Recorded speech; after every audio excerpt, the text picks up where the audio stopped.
Through our Seed of Thought program, Waterbom Bali opens up the sustainability systems behind our operations and turns them into an engaging educational experience for schools, businesses, NGOs, and community groups.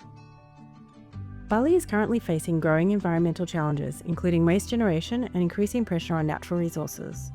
At Waterbom, we believe tourism businesses have a responsibility not only to reduce impact, but also to help educate and inspire positive environmental action. Seed of Thought is an interactive environmental education program which raises awareness of these key environmental challenges facing Bali.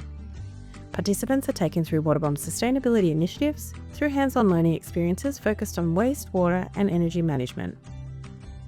In 2025, we hosted 507 participants in our Seed of Thought program from a variety of schools, universities, and NGOs, which was an increase of 31.3% from 2024.